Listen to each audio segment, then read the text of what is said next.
बहुत सारे हमारे नए इलेक्ट्रिशियन जो काम सीख रहे हैं वो डर जाते हैं इतनी सारी वायरिंग देख के। भाई हम तो सीलिंग की वायरिंग कभी नहीं कर सकते, ये बहुत हार्ड होती है। डोंट वरी, मैं आपको सिंगल पॉइंट का उदाहरण दूंगा और आप पूरी वायरिंग सीख जाएंगे। तो आप देख सकते हैं एक सिंगल पॉइंट में क्या चाहिए, न्यूट्रल और फेस, जिसमें एक पॉइंट इसको कहा जाता है। इसमें देखो एक ब्लू और एक येलो कलर का वायर है। ये बेसिक वायरिंग नॉर्मल इलेक्ट्रिशियन के लिए है, तो जरूर से वीडियो एंड तक देखना।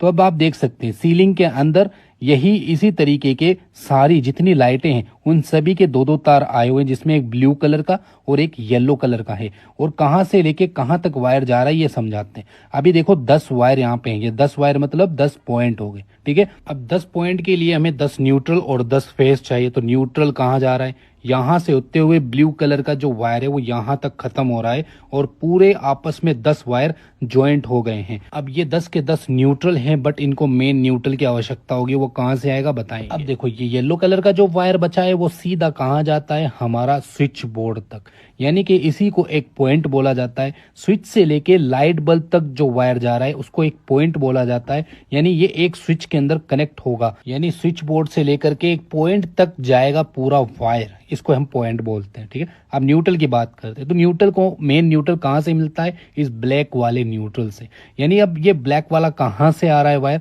ये सीधा ही येलो कलर के साथ में मिक्स होकर के जा रहा है।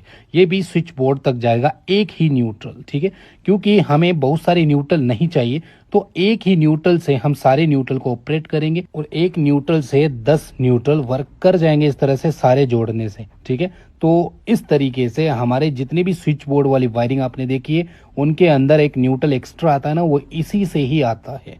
ठीक है, जब तक वो नहीं जोड़ेंगे ना न्यूट्रल के साथ में, तब तक हमारी लाइटें वर्क नहीं करेगी। तो इस तरह एक पॉइंट का काम होता है, और जब इतने सारे पॉइंट हो जाएं तो हमें लगता है बहुत सारी वायरिंग, बट वो बहुत सारी दिखती है।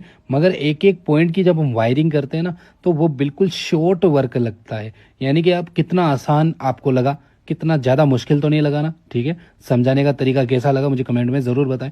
अब आप देख सकते हैं, अब जितने भी मैंने पॉइंट्स छोड़े थे वो सारे पॉइंट्स यहाँ से निकल गए और सभी लाइटें ऑपरेट हो गई हैं।